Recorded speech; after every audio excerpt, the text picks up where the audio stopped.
So unfortunately with the males grew up and got very big, and we moved them they were originally around the corner, and then we moved them to these big cages.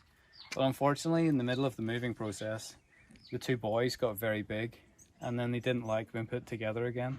So they had a massive fight, injured each other, so we had to keep them separate. So JB is the big male on this side, and Shanty Ray is the one on this side. And the other female he's with is Sybil. So Sybil was hit by a car, and that caused her blindness, the damage. And Shanty Ray was similar. So you can see they're totally blind. His eyes are... So most of those monkeys are blind. Here, yes. Because Yeah. the majority, but I thought it was any kind of disability. The main disability is blindness. blindness, yeah. But Cuddy's the only other one. She has just brain damage, just impaired. And also Belle. Belle was also hit by a car, which is why her neck's a little funny. So they have physical, yeah, but it's mostly blindness, yeah. So Sybil is the adult female, and she doesn't actually, it was very traumatic for her, because one moment she's in the wild with her troop, and the next moment she's hit by a car and she wakes up blind in a completely strange environment. So it took her a long time to settle. And then we realized that she got on really well with Shanty Ray. So they stayed together, and they sleep together up on the perch. They cuddle up. So we just kept them in here.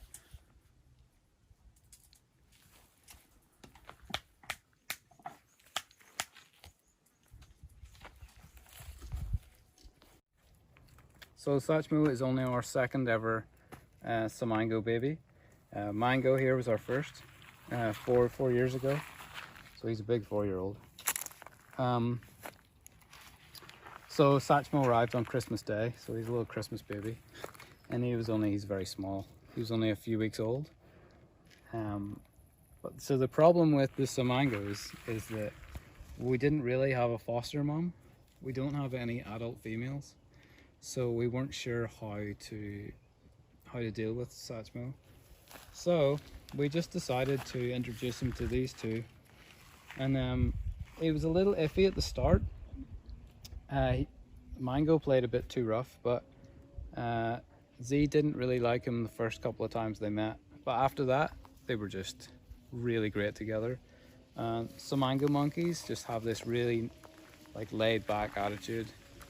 They're not as aggressive, they're very playful, they're very good natured. So everybody loved looking after Satchmo when he was in baby care. He's just like the easiest baby. He sleeps all the way through the night, and he drinks really well.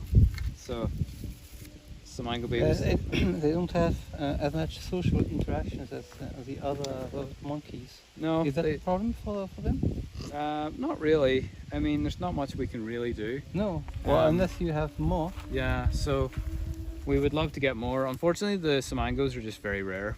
They're the rarest primate in South Africa. Also, this is not really their natural habitat.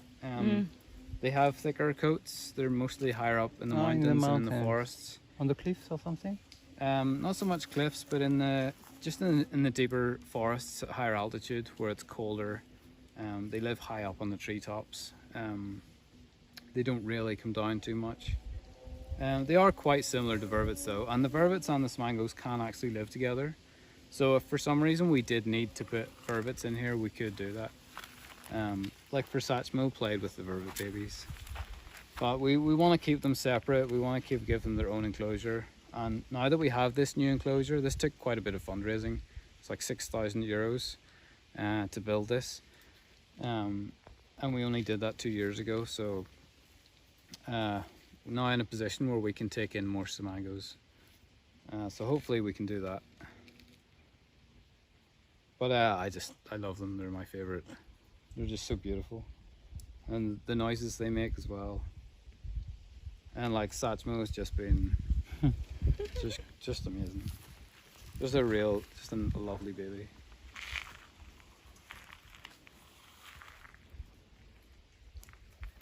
He's so small, I can't find it in the Right. phone. Sitting around, and it's just, it's taken like trial and error over many years to get them to this, and we just know that. Do you share the knowledge with other sanctuaries? Look, we have tried to get the other organizations to work together. Unfortunately, it's a very difficult thing to do because other sanctuaries, they like to do things their own way. It's- and plus it's maybe not all of them have the same ethical standards, I suppose. Oh yeah, absolutely. And that's one thing we find is that if we want to work with other sanctuaries, like say we want to take in samangos, we don't want to give our samangos to another sanctuary who is not adhering to any quality standards. Like we're a member of PASA, we're GFAS accredited, so we've made an effort, sustained effort to meet these standards, to show that we want to to have the quality and to have that consistency in standards. Yeah, whereas precisely, you could share stuff about the quality. so that we try. I mean, Dave has tried to get all the sanctuaries to work Like together. become in a South role Africa. model in some way. Yeah, but it's, I don't know, it's just difficult. A lot of the sanctuaries in South Africa are grassroots. So they've started off with one person just looking after a few babies, and they've grown from there. So the person who runs it is usually the founder, and they just like to do things their own way. I mean, Dave has his quirks as well. There's certain things he likes to do, but at least we've made an effort to take in external advice and they meet international standards. They turn up here, they went through all our records, they went through all our enclosures, they interviewed all our staff, and they come up with a list of things that they think we should do, and we implemented them all. But Dave's tried to get all the sanctuaries to work together. He did organize once, and they all said yes, let's form a group where we can start to share knowledge and stuff. And they were all up for it until it came to actually meeting, and then they all pulled out. So I don't know. It's a bit strange because the common goal is for the best for the animals. Yes. So I don't know why it's such a difference.